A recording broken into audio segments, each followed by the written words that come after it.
Good day, everybody. Oh, good day, Sam. Good day, Samuel. Good day, Sam. Hey, Lovely Sam. to be here. Thanks for spending this time with us. Today we're going to chat about Edvard Grieg's String Quartet No.1. What can you tell me about Grieg?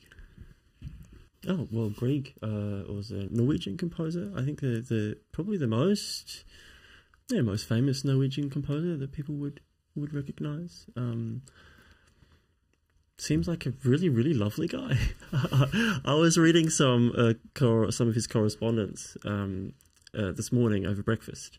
There's a few surviving letters between him and a violinist about this quartet that we're going to talk about. And he seems like he was really, really humble, really affectionate, really kind, very friendly. And so that's my image of Grieg is as someone who is that essentially a really nice man. He was. I put him in the same basket as I would put Tchaikovsky. I'm sure that's contentious for some, but they were excellent at the style of romantic music. But they were each individually nationalists, and were really, I would say, the first examples of composers taking music of their own heritage and embedding it in a Western art music tradition. I mean, his love of Norwegian folk music was evident really in almost everything he ever wrote. There's an underlying sense of identity about Grieg's music, which I love. It is very romantic, but it's almost timeless in the sense that it is also about something other than just the conventions of the time. It was about his love of his homeland and its musical styles, which is something that Tchaikovsky and quite a number of composers were trying to do.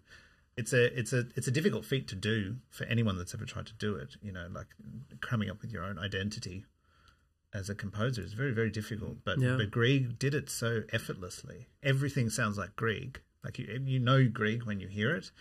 And it is very much, you know, it sounds like the language, it sounds like the culture of Norway, and there's this beautiful ease in which it molds folk music and, you know, Western music together. It just sort of fits really nicely.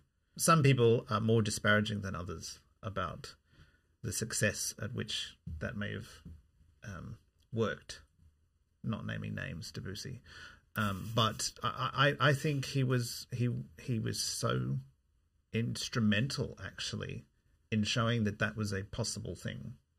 You know, he did it so well, so mainstream, so successfully, and paved the way for a lot of composers to emulate that idea of, you know, they can be more than just, you know, classical music, run-of-the-mill composers. They can be quite distinctly cultural, which is a pretty cool thing to do. It's interesting. You referenced Debussy, who was, you know, very critical of more than just Grieg, but yet Debussy, Debussy chose to write his string quartet in the exact same key and with many a similarity. Yeah. Copyright, anyone? Interesting. Oh yeah, it's G minor. Yeah. What a powerful. Yeah, both quartets share this incredibly powerful, intense G minor opening that makes full use of the sonority of the string quartet. I mean, G is the best key, I think, for a quartet to play in, because all of our open strings are at play, and it's very satisfying. Grieg wrote only one full string quartet in his lifetime. Yes. Why do you think that is? He attempted more than one. Which is why we call this one number one. Number one, but actually it wasn't the first one he wrote. One is lost, one was unfinished and set aside, and there's this one. So, yeah, think he found it a bit tricky. They're not easy things to do. String quartet, is I'm not a composer, but they all do say it's a really difficult thing to write for, because I guess of the purity of only having 4 voices at your disposal. But actually it's quite interesting, because the quartet that did survive, everyone's first remark upon hearing it for the first time is, gosh, that sounds like orchestral. It's huge. And being in this key, being able to use all these open strings and have this very resonant sound in the quartet. He's got us playing chords quite a lot, and these big, open, huge sounding things. Maybe that was a more familiar territory for him to kind of edge into the string quartet. Do you think that Grieg's string quartet is reminiscent of his other orchestral works? Grieg, for me, was one of my favourite composers as a child, and that is because I loved the Peer Gynt Suite, and I just loved the sense of fantasy that was in his music as a child. And I feel that familiarity in the second movement. Actually, I just adore the second movement of this quartet, and it just it has this sort of fantasy about it, and just unashamed beauty, which I love. Yeah. I feel a bit sorry for Grieg.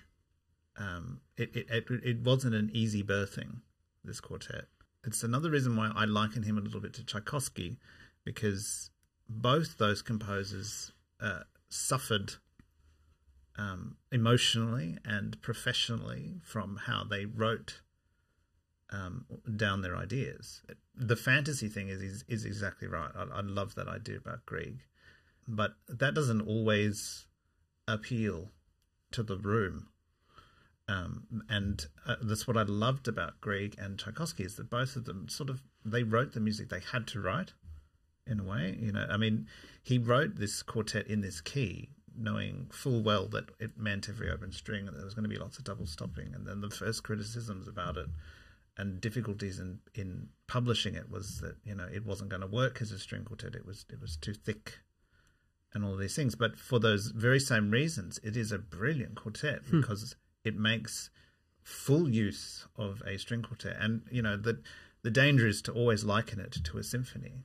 Or you could just say it's the most epic sounding string quartet.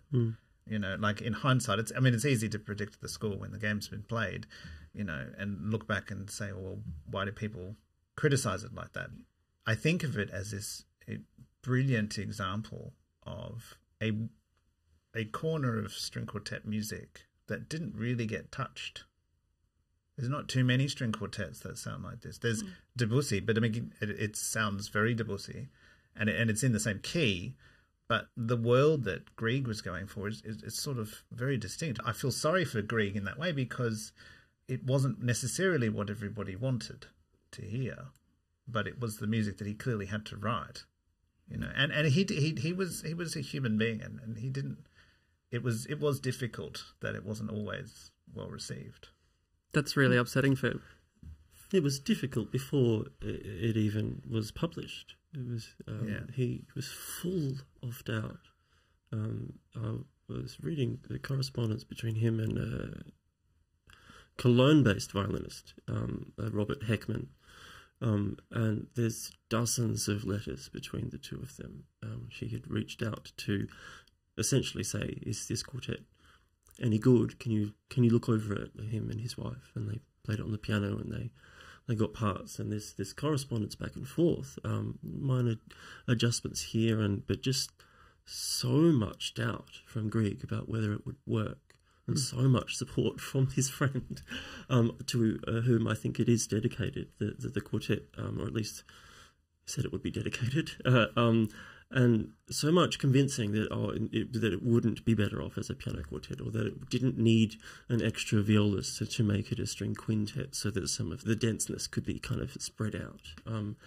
And the first performances, there were some awful reviews about the quality of it, which just I feel, as Michael said, I feel sorry for Grieg, because I reading his correspondence, you can sense this doubt, this need for support and reassurance, and maybe a bit of inadequacy. And again, he's not a composer that we mentioned. Peer Gynt is maybe the thing the piece that he's most famous for. Again, the largest kind of symphonic work would be the piano concerto. He didn't write any symphonies. He didn't.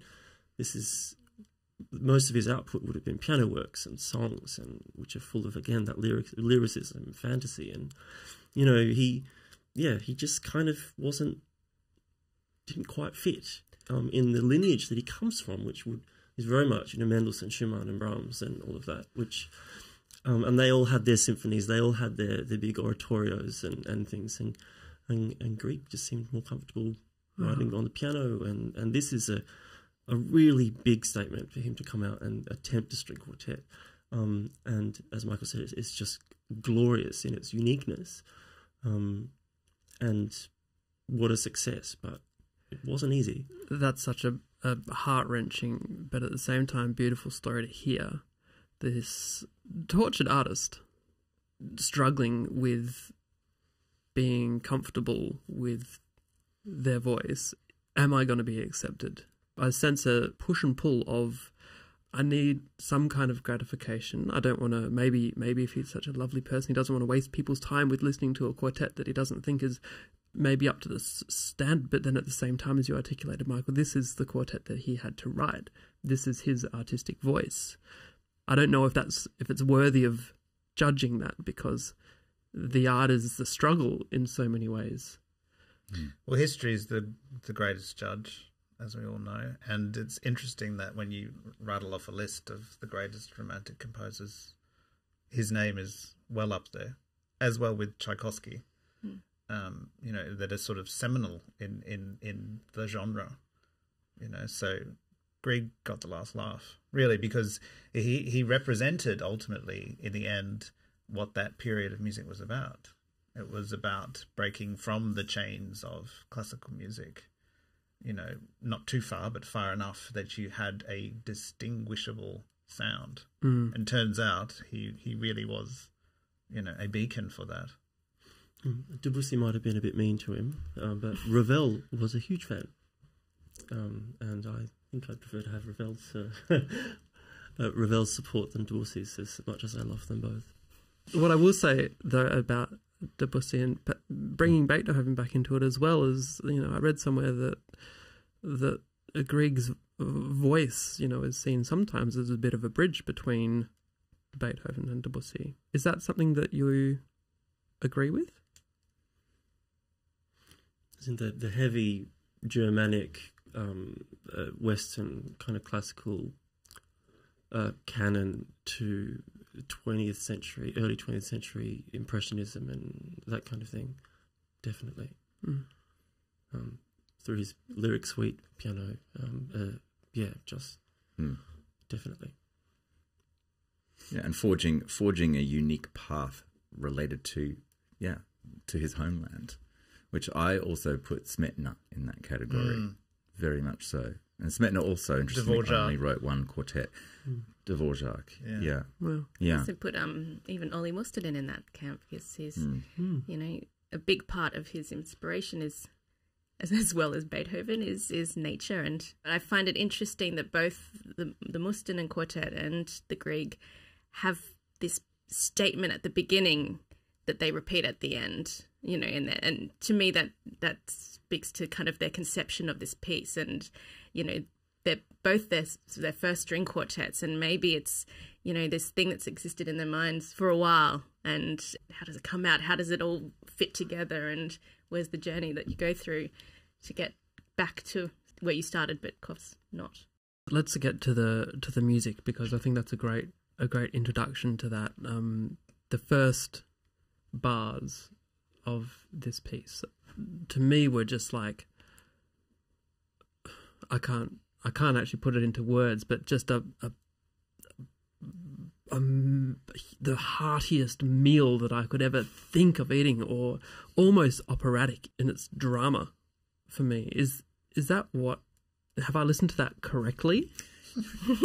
It's just an explosion of sonority. It Yeah. is, and it's everything in this quartet hangs off those first bars. Yeah. It's actually a song that he repurposed.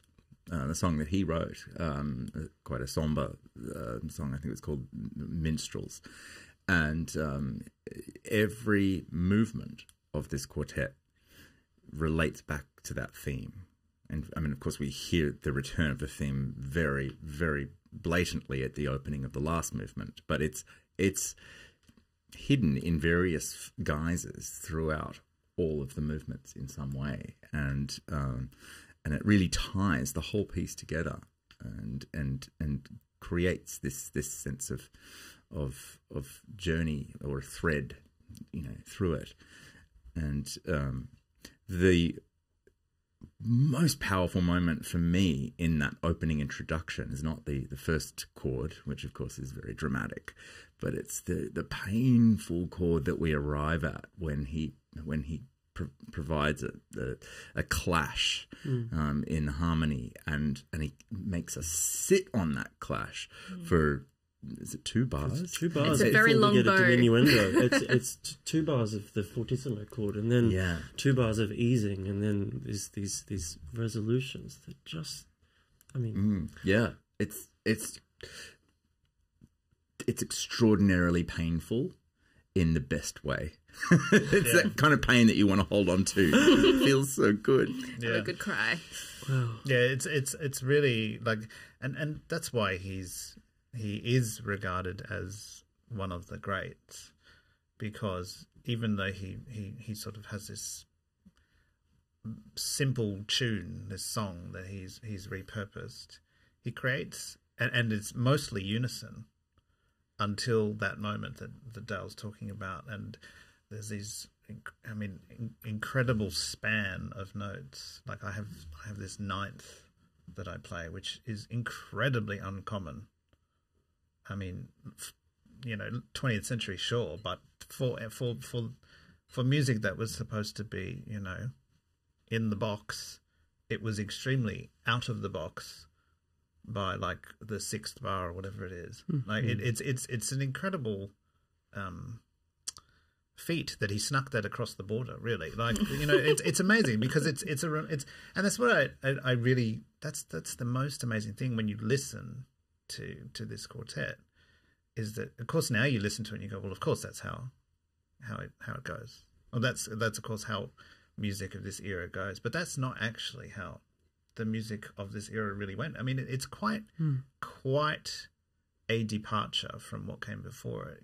There's blatant folk fiddling going on in the writing, and there's some harmonic clashes that shouldn't be in there and that are in there, and that's that's what makes it so brilliant. And it's a shame that it even maybe to this day is a little bit underestimated, because it sort of has moments where it's plug and play, a little bit like Tchaikovsky has moments where you go, oh, this is just, this is a nice tune. And it's easy to look at it on one part and listen to it on one part and go, oh yeah, that's a nice tune. But actually it's much more than that. When I was listening to this, I wasn't looking at where I was in terms of what movement I was up to, and no, I wasn't. I was sitting in my comfortable listening chair. And multiple times I've found myself wondering, where am I in this work? I definitely heard sections, and I definitely was pulled along into different themes and chapters and and scenes within the work, but it didn't seem so corded up like a pizza to me at this one. Well, I think scenes is probably the right word. The second movement is a romance, and it's an odd.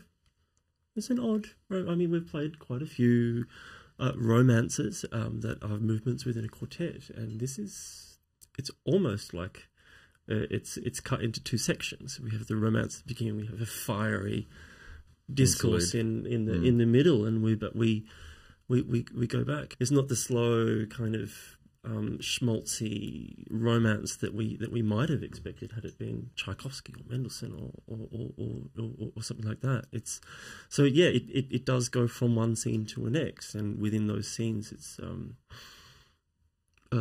there's a lot of character and emotion and oral description going on. So I really like the word scenes there, and then sometimes you don't know where you are in the first movement because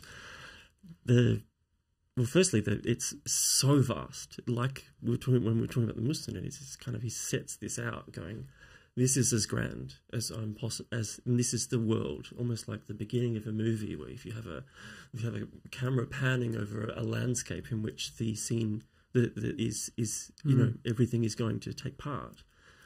This is what he does in the opening bars, and goes, this is the vast landscape in which these scenes that are to come are going to play out. Yeah. And it really is incredible.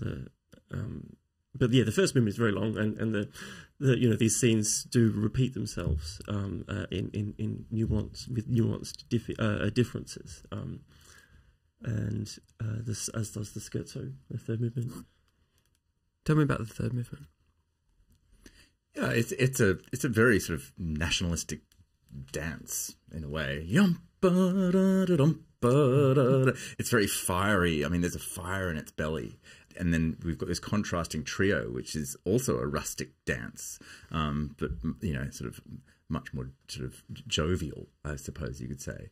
But it's all about dance. And even the last movement is a saltarello, which is an old Italian dance form similar to a tarantella, which has this kind of jumping rhythm, which inspires one to jump, just like you would if you saw a spider.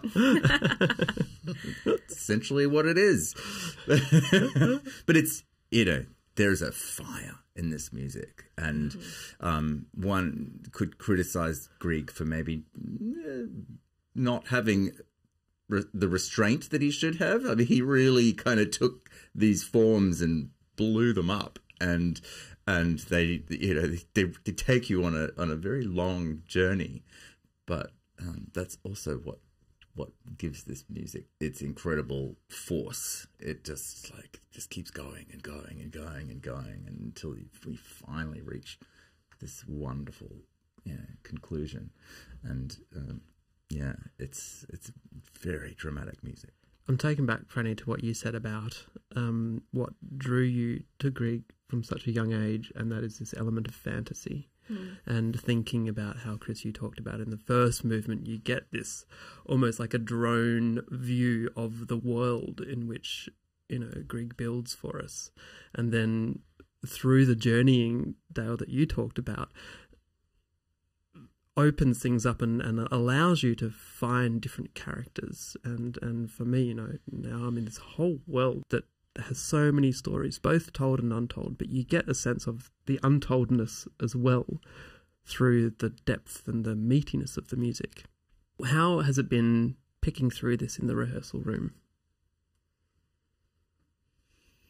Well,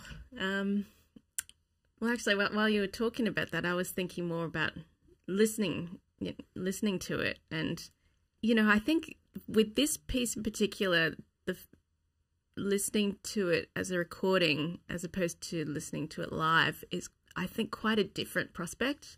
And the familiarity between the movements and that sort of firiness that keeps coming back, and that through thread of the song that he draws from, is, to me, something that kind of continues to build. And given the sheer length of this quartet, which is, it's pretty huge, I think as a live experience, I don't think you'd not know where you are, or at least you wouldn't be thinking that. But actually, interestingly, it is quite, in many ways, a very similar experience to listen to as it is to play. It's big and meaty, and I guess it's also, we need to, like the Musten, and we need to exercise a bit of restraint, because, one of the best things about music is contrast. And if you feel like if you're playing everything full pelt, there's nowhere to go, and also it sounds a bit boring after a while. So where do you find nuance, and where do you find that fantasy in amongst this sort of this big fiery quartet? I think sort of answering your question about what it's like to rehearse it and to play it, I actually quite enjoy the repetitive nature of the structure, not least of which because I just love the idea of rhetoric in music and in art, that even though it's the same, it isn't. There are differences all the time, whether they're written down by the composer or they're played differently because of your mood. I do enjoy that aspect of this piece because it's quite long and it is quite repetitive at times, but art and life often is, and it's what comes from that repetition in the rhetoric that I really enjoy. It's much like Mozart, or Beethoven, or Shakespeare. There's a lot of repetition, but it's the subtle changes, either intentional or unintentional, that are created by the composer or by the inflection that your colleagues put into how they play it. I think that's one of the nice things about playing this piece, is that there's room for that because of its immense scope. Mm-hmm. Immense scope brings me to a quote that Grieg wrote. And of his string quartet, he says, "It aims at breadth to soar, and above all, at a rigorous sound for the instruments for which it was written." How does it go with your instruments, the Guadagninis?